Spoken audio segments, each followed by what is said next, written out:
Hello, welcome to the Sigmar Stat Center. I'm your host, Rob. I'm actually recording this because I forgot to do an intro while I was live, which I've then uploaded a video, and then that wasn't at the beginning, and I put the end at the front, and it's just a mess. But what isn't a mess is the Age of Sigmar meta. Great segue, 11 out of 10. And you're about to watch the Stat Show, which is going to be really fun, where we look at 5 events from 4 different countries with 174 players around the world. It's pretty fun because this is obviously post-Battle Scroll, so I hope you're excited to find out about these really fun lists that are coming out. If you do enjoy the show, obviously do like and subscribe, and leave comments like, Rob, I can't believe you uploaded a video wrong. You're an idiot, etc., which would be really fun. Hope you like the video. If you do like it, obviously leave a comment. And congratulations to all the players who are doing really, really well at the minute, which is very cool. Our largest event this week, and pretty famous event, the London Grand Tournament, the LGT, famous as being England's largest 40k event. We do have a side event of Age of Sigmar, and there were 82 of England's finest, and also people from Norway, people over from France, people over from Italy, to battle it out on the top tables. However, thankfully, if you are a big England fan, Phil Marshall wasn't letting any of those people take away the crown and secured himself the big 5-0. However, France also jumped over with a 5-0. This pretty traditional English warfare where France and England kind of draw pretty much at the top end, which is interesting. So 2 5-0s from this event. Phil Marshall with his Gloomspite Gitz, and then Michael Atterley, although you will know him as Milladin from Team France with his Soulblight Gravelords of Rycross Dynasty. And they couldn't be much more different. And actually, the results really show that as well. So what we do in Age of Sigmar, if you don't know, just really recap really quick. It's win-loss draw. So you win a game, you get a win. But how much you beat your opponent by is called the differential. Now, there's a quite interesting, if you look at it. So Milladin has a 12. So basically, if you draw, it's a 10-10, and the slimmest win is an 11-9. So Milladin's wins were a 12 and then 4 11s, so 4 11-9s, because he was playing a much more defensive list that scores, and it scores consistently, but it doesn't like absolutely delete your opponent's ability to score. In Age of Sigmar right now, a lot of armies are scoring consistently. They're scoring points for themselves. So you're winning an event, Milladin's a good example, or you're winning your games, but you're winning by the thinnest margin. You're getting your 28 points, and it doesn't matter if your opponent gets like 26 points because you'll still win. However, Phil's version, which I'll talk about the list in a second, if you look at Phil's results on the differential, it was 17, 14, 13, 13, 14. So he was crushing it, and he was stopping his opponents from scoring. So he was shutting down their ability to score, specifically by deleting their entire army. So it's quite interesting right now, because this has been the meta conversation I've been talking about for a few months on the Stat Show, where you have to battle on the primary, or if you want to score, if you want to win big and also win the event. And the reason Phil was kind of like a higher placing, I guess, than Milladin was because his army stops his opponent's army from scoring. And in some ways, I actually think that that's a better game, because in that way you're actually fighting. I mean, it's a real question as whether or not the army is too good, and then it just destroys your opponent's army too easily, and therefore it doesn't feel like much of a game. But like, there's a really good meta conversation to be had there about gaming, about scoring, about battle tactics. It's been a constant conversation I've been having for a few weeks. Anyway, let's move on and look at the list, but it's a really good chat. We could have more in context later.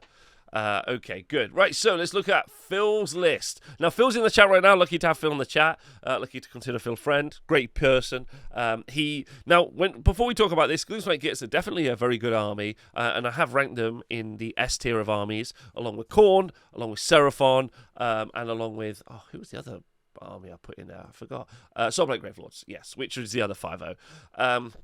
Because they're just built to fuck, and that's what Phil did. He just brought them. He was like, I'm going to come and ruin someone's life. So he brought a Gloomspite Gitz list, Jaws of Mork, a Webspinner Shaman, a Madcap Shaman, a Scragrot, and then the Squig Boss with Nash the Squig. And he had the Clammy Hand on as his command trait, and then he'd taken Hoarfrost twice, which is really important because he'd also taken the Moonface Mommet as well as an artifact. So Moonface Mommet reduces your save down by 1. Hoarfrost on a unit to also add to the Rend on a unit means that you're just not getting an armor save. And then 15 Boingrot Bounders, which will delete pretty much anything in the earth. And then 36 Squig Herd, which will also delete pretty much anything in the earth. And then 6 Sneaky Snufflers and 2 units of 5 Boingrot Bounders. So what you do is you just send everything, destroy everything, and then if some of your stuff dies, don't forget, you've got, not on the Squig Herd, but on the Boingrots, you've got a rally, a 4-up rally. Then what you do is you just bring half of them back and send it again. Pretty easy. Then there's Gobblepalooza in the list as well. It was a 4-drop, so just send it and send it hard. And that's the list. And Phil did great. He played some really great players, and he did really well. So important to note, Phil's also an excellent player, and he was playing a very excellent list. So it's no surprise to me that he did so well. Congrats to him. Soulblight Gravelords, being played by Milladin. This is our other 5-0. Again, I've watched Milladin play on the top table. One of my favourite games of Warhammer I've watched this year so far was when he played Worlds against Vlad with Vlad's Khorne army. Phenomenal game. I got a lot of time for Milladin. I think he's an amazing player. And he was running Vrykros Soulblight Gravelords. He got Necromancer, 2 Necromancers, Belladama Volga, and then Gorslav the Gravekeeper. Gorslav the Gravekeeper in... normally you can't have an artifact on a unique character. However, in Vrykros Dynasty and in some of the new Armies of Renown, you are able to do that. And he's taken the 5-up Ward Aura, and then it's 60 zombies, 40 zombies, 20 zombies for a total of 120 zombies, 20 skeletons and 2 lots of 10 direwolves, which is really good. And just really solid, loads of wounds in this list. The app doesn't tell you, but quick math on this is that there's 180 wounds. 180 wounds here, which can have a 5-up ward save.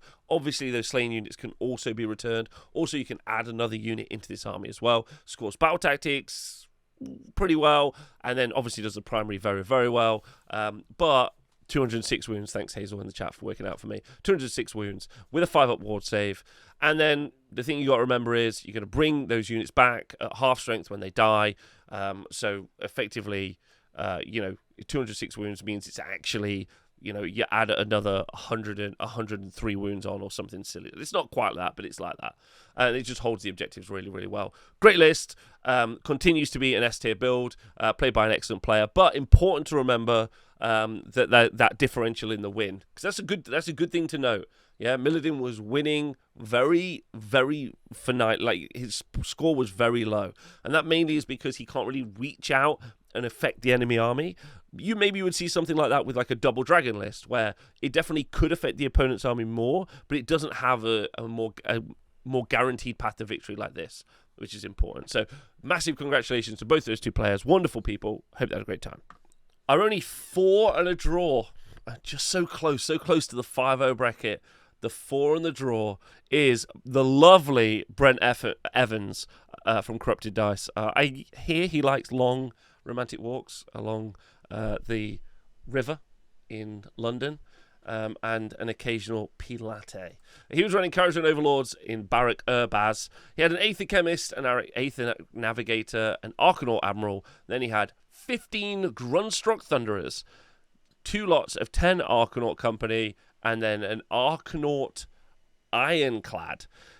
Now you're thinking, Rob, where's the other unit of 15 Thunderers? Well, he elected not to take the other unit of 15 Thunderers and straight swapped it for Gotreco Gunrinson. Some may know him from the Realm Slayer books, and also for being a tiny badass. So he's out there, running on objectives, fighting. He definitely owns one circle, fights on it. The OG Incarnate, thank you Sophia Kittens in the chat, and then 15 Thunderers are just shooting your face off around the board, which is very cool. I like that. I think Gottrek's got a massive place in the game at the moment. There's lots of units that are like, you can't beat me. An order of access to a 480 point monster that will delete stuff, right? He's the Incarnate of Dwarfs, exactly. So he's really good, and well done to Brent for a smashing result. Looking at the 4-1 bracket, the top of the 4-1 bracket, wonderful human being. Straight off of his 5-0 last week with Nurgle, going 4-1 at this event with his Slaves to Darkness Knights the Empty Throne, only losing one game on a very last dice roll against Owen Jackson. Owen with maybe the toughest strength of schedule at any event ever. We'll talk about that in a bit. But Giverdell with his Slaves to Darkness over from Norway. And he's running Knights the Empty Throne, Chaos Sorcerer Lord, Be'lakor, Chaos Lord and Demonic Mount, Varangard, the Unmade, and then 10 Chaos Chosen. And we have seen this already in the meta. I think this is becoming one of those things that's quite popular. It's this unit of Brawler Chosen versus just out-and-out Damage Chosen. So with the Mark of Khorne, obviously you get all those extra attacks. And previously, we used to see kind of like Chosen. Maybe they were put across a bridge, or maybe they were given a different mark. But in this case, they're now just being used to just hold a portion of the board, and you do not want to fight them. It's really tough to get rid of them. With the Eroding Icon, they're -1 to wound because of being Mark of Nurgle, and then the Eroding Icon means they ignore the first pip of Rend. If you give them a Mystic Shield and all that defense, they're effectively +1 save, ignoring Rend 2, and they're -1 to wound, which is pretty stunning on their already 3-up save, which is really good. They're a little bit susceptible to mortal wounds, and then they are just giving you a good kick in a fight, especially thanks to Demonic Power from the Chaos Sorcerer Lord.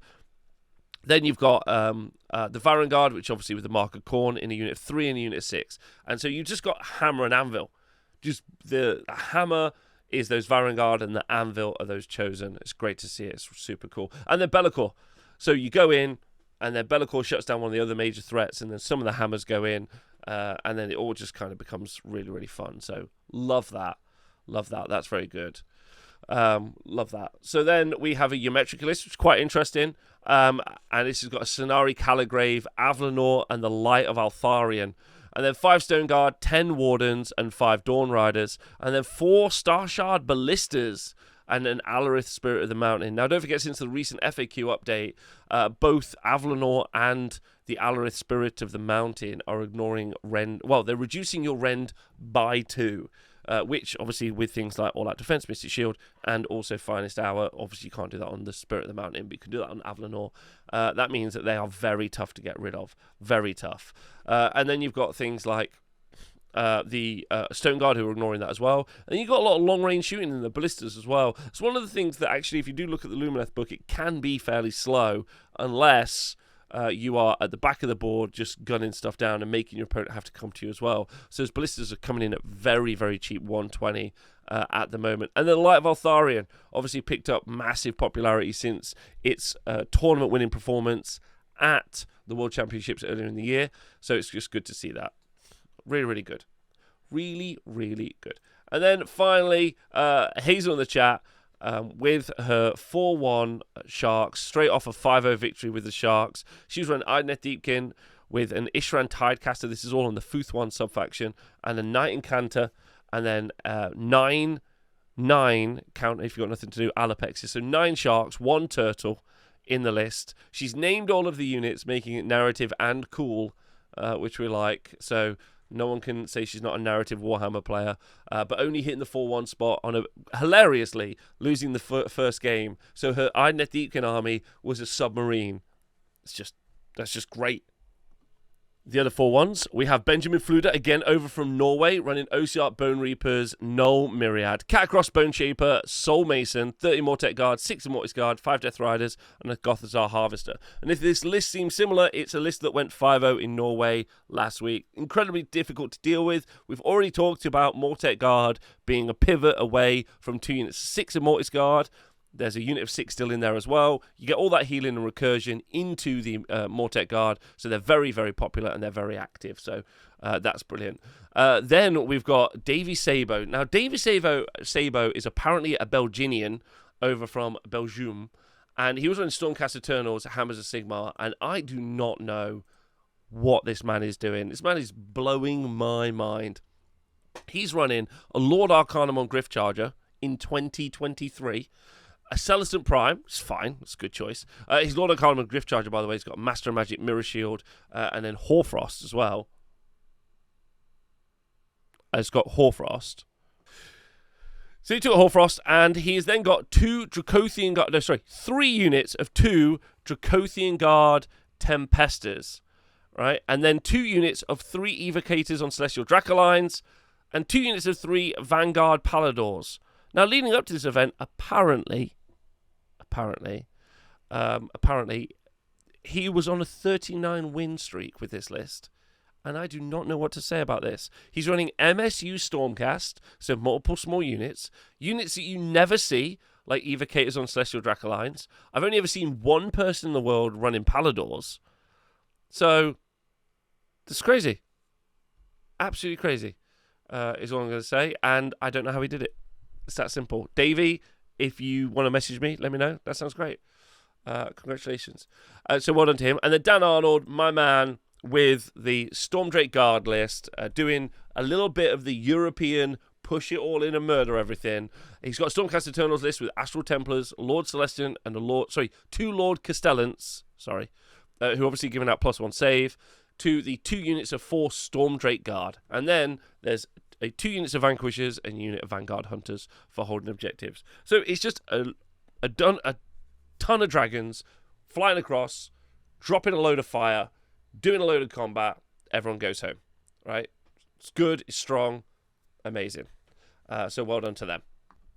Our final 2 4-1s is Mr. Owen Jackson with a really tough strength schedule, and Benjamin Sava with his Soulblight Grave Lords Legion of the Night. Owen Jackson with his Beast of Chaos, throwing a Great Brave Shaman and a Doombolt all in the Darkwalker subfaction. However, the Doombolt wasn't the general, which is kind of the mix-up we're seeing here. 2 lots of 10 Ungor, 1 lot of 20 Ungor Raiders, 1 lot of 10 Ungor Raiders, and then 2 lots of 6 Bulgors, 1 unit of 6 Beasts of Chaos Sangor Enlightened, and then a Cockatrice. This is quite a departure from the Doombull as the general and a 9 Bulgors, and instead this is 2 units of 6 and a unit of Beasts of Chaos Sangor Enlightened to really mix up how the army plays. So it's quite different, very, very different. And Owen was saying in the chat that having his Great Brave Shaman be the general unlocked his ability to score his grand strat from spellcasting Savant every time, because you've got to deal with everything else, and the Great Brave Shaman is probably going to survive right till the end, which is great. Love that. And then Benjamin Sava with Soulblight Gravelords Legion of the Night was running a Gash, a Vampire Lord, and a Necromancer, and then 40 zombies, 20 zombies, 2 lots of 3 Velbats, and a Corpse Cart. So just 2 Ender Spells, Umbral Spell Portal, and Suffocating Gravetide. So a really, really good list. I feel like it probably hits that block when it does hit the big wound cap at the end. But Nagash being able to shut down spells, being able to hand us stuff off, as well as being a combat monster, doing okay in the combat phase, being very, very effective, is very good. And he's great. That's everything at the LGT. Hope everyone had a wonderful time.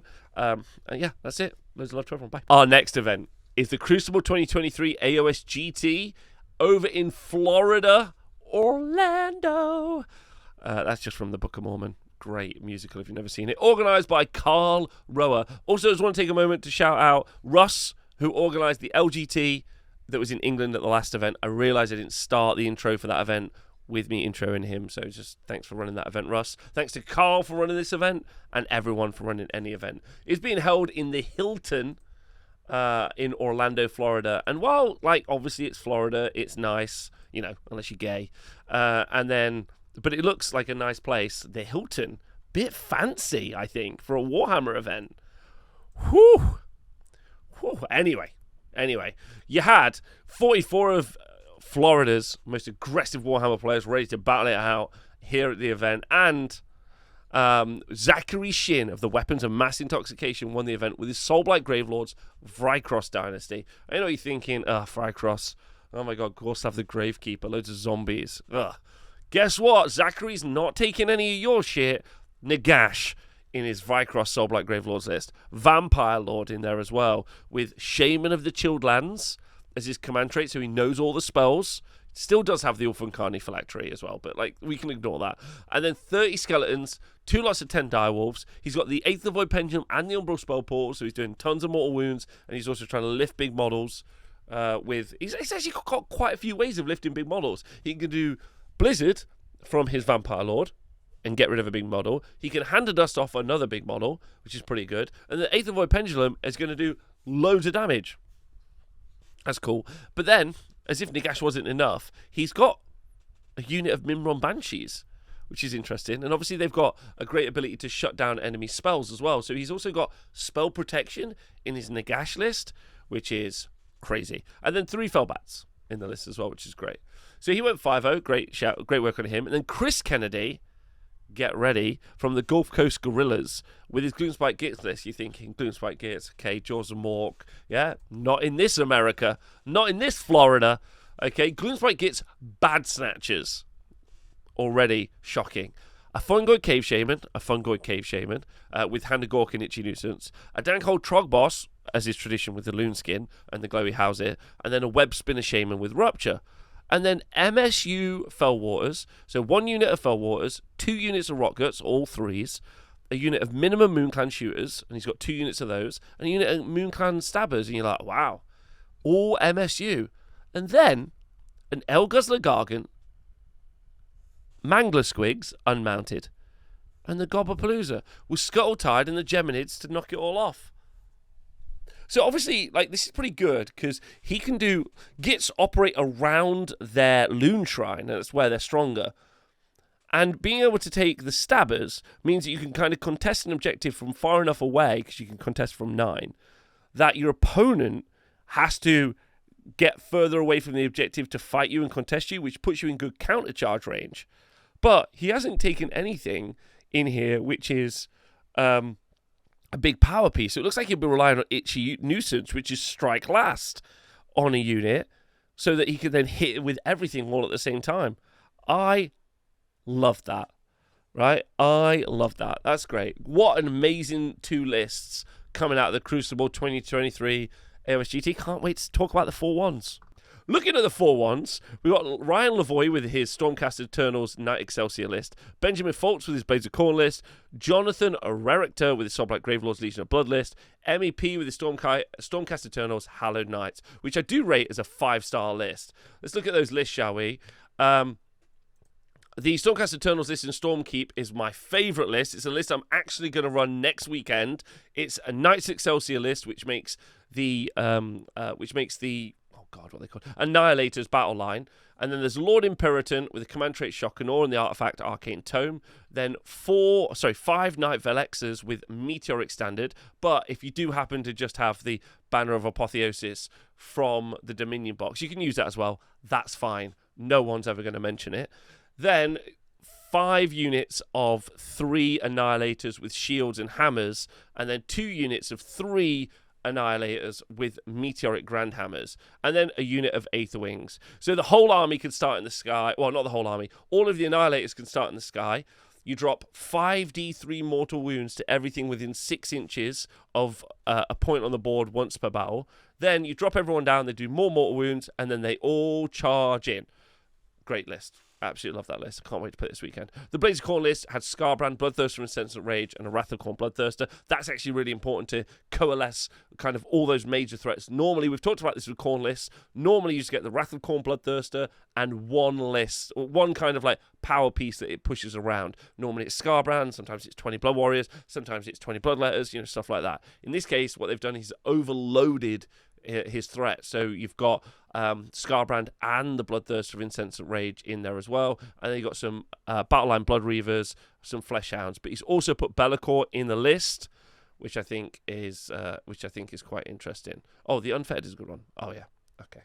And then finally, Soulblight Gravelords, not finally, but Soulblight Gravelords, Legion of Blood, Necromancer, Vampire Lord, Vengori Lord, Neferata, and then 30 Deathrattle Skeletons, 10 Direwolves, 20 Graveguard, and 4 Mimron Banshees. In the list. So this is just good. The 20 Graveguard's still putting in that work. Neferata is very, very good, especially if you want to put her spell on the Vengo Lord, which is pretty good. I think the Vengorian Lords are amazing at 300 points at the moment because they've got the hunger, which I think is good as well.